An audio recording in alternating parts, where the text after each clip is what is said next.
안녕하세요. 저는 올해 65살이 된 여자입니다. 얼마 전 저에게 기적 같은 일이 일어났는데 지금 생각해도 하늘이 저를 도운 게 아닌가 싶어서 글을 남기려고 합니다. 저희 때에는 연애하고 결혼하고 이런 게 없었어요. 그냥 마음에 들면 결혼하거나 부모님이 이 남자랑 하라고 하면 잔말 말고 해야 했죠. 그래서 저도 남편을 몇 번 보지도 못했는데 바로 결혼식을 올리고 임신을 했습니다. 얼마 만나지 않은 것 치고는 남편은 저에게 잘해주었고 저도 그런 남편이 싫진 않았어요. 그런데 시어머니가 정말 악덕이었습니다. 엄청나게 고지식하시고 가부장적이셔서 여자는 바깥일 하면 안 된다. 남자아이를 무조건 낳아야 한다는 것을 입에 달고 사셨거든요. 그래서 저도 아들을 낳아야 시어머니께 예쁨 받을 수 있다는 생각에 아들을 원했지만 저는 딸을 낳았습니다.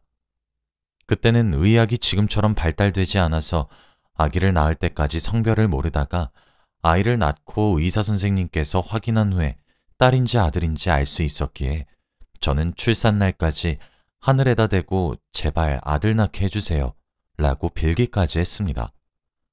딸을 낳으니까 시어머니의 구박은 더 심해졌어요. 이에 갖다 버려라 라고 하시면서 딸을 막대하셨거든요.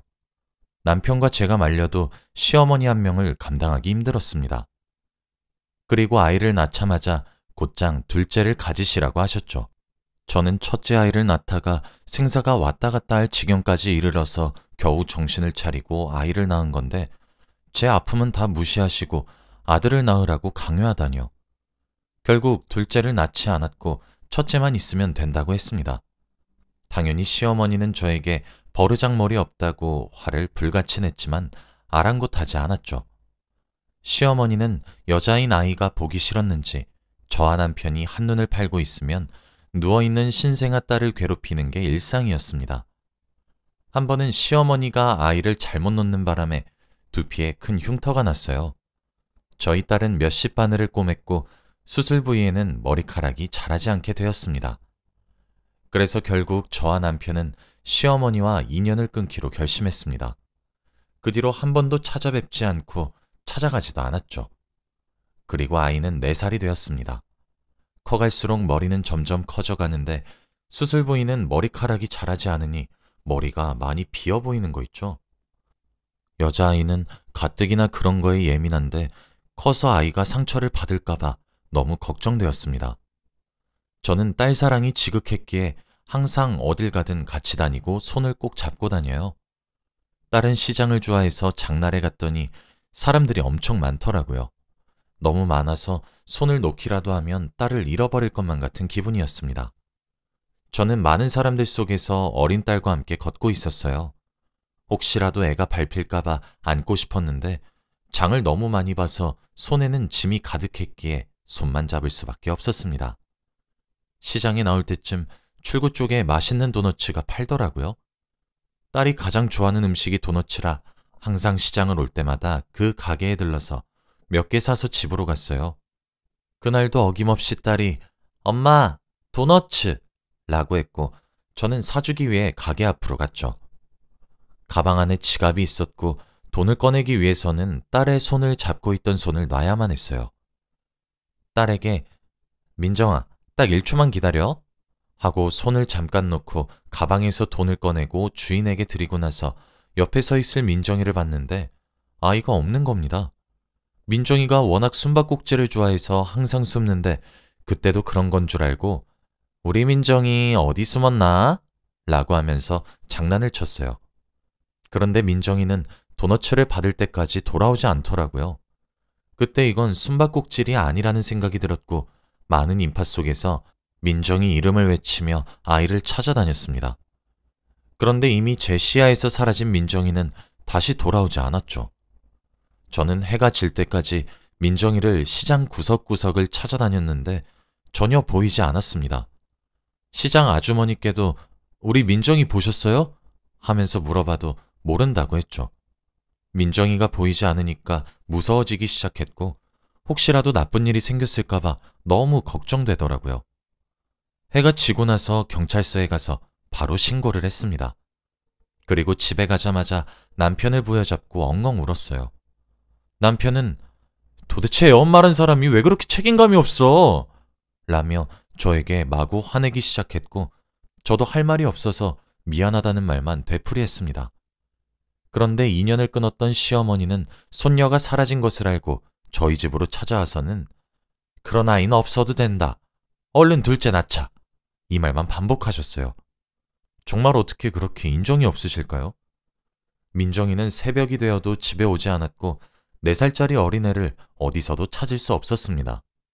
저는 장날이 아니어도 새벽부터 매일 시장에 가서 저희 딸을 찾았고 시장 근처에 앉아서 하루 종일 기다렸죠. 그러다가 해가 지고 밤이 되면 집으로 돌아와서 남편과 시어머니의 밥을 차리고 집을 치우다가 잠을 조금 잔 후 다시 새벽이 되면 시장으로 갔습니다. 꿈에서 매일 민정이가 찾아와서 엄마 하고 달려오는데 꿈을 꿀 때는 현실인 것 같아서 너무 기쁘지만 꿈에서 깨어나서 현실을 직시하면 눈물이 너무 나더라고요. 민정이가 너무 보고 싶었고 민정이를 잃어버린 것이 오로지 제 탓 같아서 죄책감만 늘어가고 있었습니다. 그리고 전단지를 만들어서 시장에 오시는 분들께 제 딸이에요. 제발 딱 한 번만 읽어주세요. 라고 하면서 돌렸어요. 거의 대부분의 사람들은 그 전단지를 받자마자 슥 보고는 땅바닥에 버리십니다. 아니면 사례금을 얻기 위해서 딸을 봤다고 거짓말을 치는 사람도 있었고요. 정말 그렇게 몇 년 동안 딸을 찾고 싶어서 아등바등했어요. 그런데 딸의 소식은 전혀 알 수 없었고 어디서 어떻게 지내는지 죽었는지 살았는지 알 방법이 없었죠. 그리고 남편도 하나밖에 없는 딸이 돌아오지 않으니까 하루 종일 술만 먹고 살았습니다. 자기도 꿈에서 민정이가 계속 보인다면서 술을 먹으면 저를 폭행했고요. 민정이를 잃어버린 건 제 잘못이고 맞아도 싸다고 생각해서 남편의 폭행을 일방적으로 막고만 있었네요. 남편은 술만 먹으면 저를 때렸고 저는 죄책감을 조금이라도 덜기 위해서 맞았습니다. 그렇게 몇 년 동안 생활이 반복되다 보니 남편이 간암에 걸리게 되었어요. 의사 선생님은 술을 너무 많이 먹어서 그렇다고 했죠. 이미 발견했을 때에는 손을 쓸 수 없는 단계였고 너무 많이 퍼져서 살 날이 얼마 남지 않았다고 하셨습니다. 남편과 저 사이에 사랑이 없는 건 당연했고 무미건조했기에 남편이 죽는다는 말에 별로 흔들리지 않았어요. 그런데 시어머니는 달랐어요. 저보고 하나밖에 없는 아들 죽였다면서 화를 내는 건 당연했고 폭언과 폭행을 했습니다. 네가 우리 아들 죽였어. 네 딸까지 죽이고 남편까지 죽이냐? 다음은 나까지 죽이겠다? 우리 아들 목숨값 내놔! 라면서 저에게 오만 물건을 다 던지셨어요. 그리고 얼마 지나지 않아 남편은 세상을 떠났고 집에는 시어머니와 저 단둘이서 살게 되었습니다. 시어머니는 저를 괴롭히려고 온갖 악행이란 악행은 다 저지르면서 저를 못살게 구셨습니다. 이런 일이 한두 번이 아니고 몇십 년 동안 되다 보니까 저도 이제 나이가 있는데 도저히 시어머니의 수발을 들고 싶지 않더라고요. 시어머니의 괴롭힘을 무려 40년 동안 감당해야 했습니다. 어린 딸은 실종되고 남편은 죽고 가관이죠. 솔직히 제 기운이 좋지 않나 싶기도 했고 시어머니의 마음도 이해가 갔기에 단 한 번도 반항하지 않았습니다. 그런데 시간이 지날수록 나아질 줄 알았던 고통은 점점 더 심해져 갔고 꿈에 어린 딸과 남편이 나오는 일이 수두룩빽빽 하더라고요. 매일 밤을 울면서 보냈고 잠들기 전에 항상 이대로 죽었으면 좋겠다 라고 생각하며 잠에 들었던 것 같아요. 제 나이가 60살이 되니까 죽는 게 두려워지지 않았거든요. 40년이 지나도록 딸에 대한 소식이 없으니까 딸이 죽었다고 생각했던 것 같습니다. 그리고 평소처럼 시어머니의 구박에 시달리던 어느 날이었어요. 시어머니의 잔소리를 들으며 시중을 들고 있었는데 어머니께서 갑자기 쓰러지신 겁니다. 저는 깜짝 놀라 그 자리에서 기절하고 말았어요. 평생 시어머니께 씻을 수 없는 죄를 지었죠. 골든타임을 놓쳐 시어머니는 돌이킬 수 없는 상태가 되었고 결국 돌아가시게 되었습니다. 저는 이틀 만에 깨어나서 병원 신세를 지게 되었어요. 한 번도 이렇게 사람이 많은 곳에서 있었던 적이 없다 보니 어색했고 병실 사람들과 어울리기 힘들 것 같더라고요. 6인실이었는데 사람들이 다 심성이 좋고 착해서 다행히도 금방 친해졌습니다. 다들 저마다 사연이 있더군요. 그치만 제 사연을 듣고는 아이고 웃잘꼬 라면서 위로해 주었어요. 다른 가족들이 찾아와서 맛있는 것도 먹으러 가는데 저 혼자서 병실에 남아 창밖만 바라보고 있었습니다. 그런 제 모습이 간호사가 안쓰러워 보였는지 옆으로 오더군요. 가족들 보고 싶으시죠? 네, 엄청요. 지금이라도 가족들 따라가고 싶어요. 혼자 남은 저를 항상 챙겨준 건 저희 병실 담당 간호사였어요. 다들 밖으로 나가서 친구들 만나고 할 때 간호사가 찾아와서 제 말동무가 되어주면서 친해지게 되었죠. 그렇게 몇 주 동안 급속도로 친해졌어요. 그 간호사는 45살이라 나이가 좀 있는 편이라서 말이 더 잘 통하더라고요. 그런데 볼수록 우리 민정이가 생각나는 거 있죠? 얼굴에 점이 있는 것도 똑같고 나이도 비슷했습니다. 그런데 이름이 박선영이라서 딱히 기대는 하지 않았어요. 간호사 선생님은 고향이 어디쇼? 저 고향 미국이에요. 미국? 생긴 건 한국인 같은데? 선영 씨는 입양 가족이라고 했습니다. 어렸을 때 외국인 부모님께 입양이 되었고 확실히 얼굴 생김새가 다르다 보니까 친부모님이 아닌 걸 금방 알 수 있었대요. 그래서 크고 나서 부모님께 사연을 들어보니 보육원에 있던 선영 씨가 너무 예쁘고 귀여워서 데리고 왔다네요. 친부모를 찾기 위해 그 보육원에 다시 가보았지만 입양 기록에 친부모의 인적사항이 없어서 친부모를 못 찾고 있다고 하더라고요. 미국에서 간호사로 일하다가 한국에서 부모님을 찾기 위해서 한국 병원에 간호사로 들어왔다고 합니다. 선영 씨는 친부모가 자신을 버렸다고 생각하고 있더군요. 도대체 어떤 대단한 사람이길래 저를 버렸을까요? 저 버리고 잘 살고 있겠죠? 라며 말을 하더라고요. 아이고, 부모가 어떻게 자식을 버리나.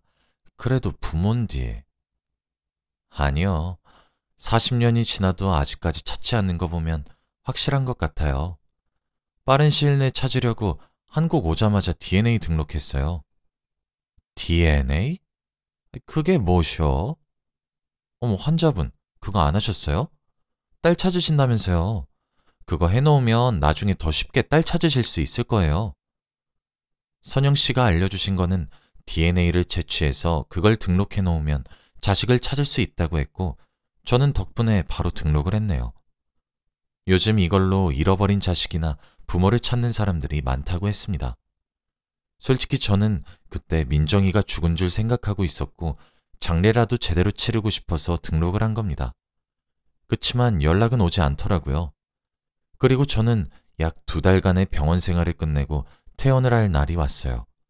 선영 씨와 이야기를 하면 시간 가는 줄도 몰랐고 재밌었는데 앞으로는 어떻게 살아가야 할지 막막한 거 있죠. 이제는 가족이 한 명도 없었기에 저 혼자 해야 했거든요. 제 퇴원날 선영 씨가 데려다 주겠다고 말을 해주었고 병원 건물 입구까지 데려다 주었어요. 그런데 갑자기 선영 씨가 신발끈 풀리셨네요.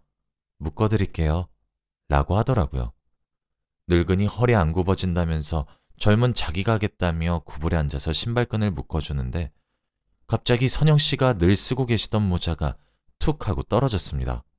그런데 더 놀라운 건 저희 딸 민정이와 똑같은 부위에 수술 흉터가 있더라고요.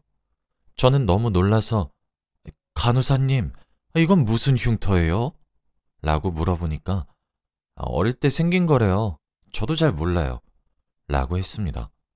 설마 하고 생각을 하기 시작했어요. 선영 씨는 머리의 흉터가 너무 커서 콤플렉스가 되었다고 하더라고요. 그래서 다들 쓰지 않는 모자를 혼자서 쓰고 있다고 했죠. 저는 그때부터 선영 씨가 혹시나 잃어버린 민정이가 아닐까라는 생각을 조금 했던 것 같아요. 그리고 집으로 돌아와서 보니 좁은 집이 혼자만 있으니까 너무 커 보이더라고요. 그동안 먼지도 많이 쌓였고 시어머니와 남편의 물건이 가득했습니다. 또 그 자리에서 미안해서 펑펑 울었네요. 한바탕 울고 나니까 힘이 없어서 방바닥에 주저앉아 있는데 갑자기 집 전화로 전화가 왔습니다. 받으니까 제가 그때 DNA를 등록했던 곳이었죠. 할머니, 따님분 찾은 것 같아요. 라고 하는 겁니다. 저는 너무 놀라서 신발도 제대로 신지 않은 채로 버스를 타고 그곳으로 갔어요. 도착해서 전화하신 분을 찾았는데 여기 검사 결과지고요. 따님분에게도 연락을 드렸으니까 곧 오실 거예요. 여기서 조금만 기다리세요. 라고 하더라고요. 저는 정말 심장이 터질 것만 같았고 40년 만에 본 딸은 어떻게 생겼을지 너무 기대되었습니다. 첫 마디를 어떻게 해야 할지 고민이 되기도 하면서 내 딸이 아니면 어떡하지 등등 정말 많은 생각을 했네요. 그렇게 한 30분 동안 기다린 것 같아요. 그때 검사해 주시는 분께서 한 여자를 데리고 왔는데 할머니, 따님분이에요. 라고 하더라고요. 그 여자의 얼굴을 보고 저는 정말 충격을 받았습니다. 바로 선영 씨였거든요. 저와 선영 씨는 눈이 마주치고 둘 다 놀라면서 펑펑 울었습니다. 검사해 주시는 분도 저희 둘이가 이미 아는 사이니까 놀란 눈치더라고요. 선영 씨가 저에게 말해 주었던 모든 이야기는 다 제 얘기였습니다. 너무 예쁘게 잘 커졌고 끝까지 친부모를 찾으려고 한 게 너무 고맙더군요. 그리고 이 일을 말해줄 수 있는 남편과 시어머니가 없으니 너무 아쉬웠습니다. 저희는 몇 분 동안 안고 펑펑 울고 나서 이야기를 진지하게 나누었어요. 민정아, 엄마 보고 실망하지 않았니? 무슨 소리야, 엄마. 절대 아니야. 보고 싶었어. 나도 너무 보고 싶었어. 엄마는 아직도 꿈에서 널 잃어버렸던 시장에서의 장면이 떠올라. 얼마나 그리웠는지 몰라. 민정이는 그때 손을 잠깐 놨는데 사람들에게 치이고 치여서 계속 밀려갔고 엄마를 찾을 수도 없이 멀어졌다고 하네요. 그리고 자기도 엄마를 찾아다니다가 이리저리 돌아다녔는데 결국 길을 잃고 보육원으로 갔다고 했죠. 그날 민정이와 같이 저희 집으로 가서 지금까지 살아온 이야기를 듣는데 정말 시간 가는 줄 몰랐습니다. 그리고 다행히도 양 부모님께서 민정이가 친엄마를 찾았다는 사실을 알고 파양을 해주시더라고요. 그렇게 민정이는 제 딸이 되었습니다. 가족을 잃고 세상에 버려진 기분이라 너무 힘들고 슬펐는데 이렇게 다시 보게 되니까 꼭 꿈을 꾸고 있는 것만 같았죠. 다시는 민정이를 놓치지 않을 겁니다. 얼마 전까지만 해도 생을 마감하려고 했던 사람인데 이제는 민정이가 있으니까 오래오래 장수하고 싶어요. 제 이야기는 여기까지예요. 들어주셔서 감사합니다.